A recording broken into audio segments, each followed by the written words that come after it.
Ina Oromoo keessatti gufuu kataa'e gadaa 18 duratti hanga har'aatti waan isaan malle waan guddin isaa waliin hin deemne akka sabaatti gaanfa Afrikaa keessatti ulfaataaf kabajamaa seenaa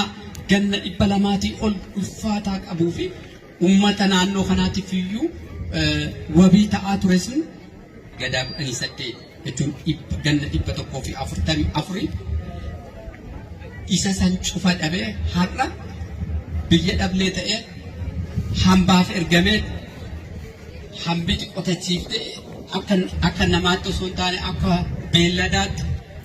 hamba gabbaraa ture jechuudha. Biyya isaa dhabee kabajaaf ulfina isaa san dhabee kabajaaf ulfina isaa san maaliif dhabe akkuma duratti isiniin jedhe humna yoo qabaatte kabajaa qabda yoo humna hin qabaatiin kabajaa hin qabdu namaa gadi taate. Addunyaa irra jiru tana keessattuu warri akka barbaadanitti waan fedhan godhaa jiran humna waraanaa qabaniif kana godhaa jiran sanaan alatti jiru tokkollee osoo diinagdeellee jabaa taate yoo humna waraanaa hin qabaatin jabina addunyaa kanarratti agarsiiftu gonkumaa hin jiru waa'uma reyaalitii lafa jiru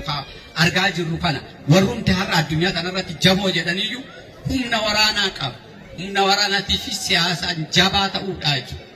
Mooraan leenjii waraana bilisummaa Oromoo zoonii kibbaa Erro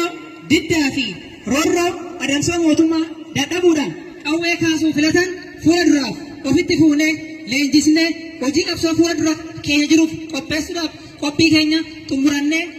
jirra. Kanas asumas beeksuu.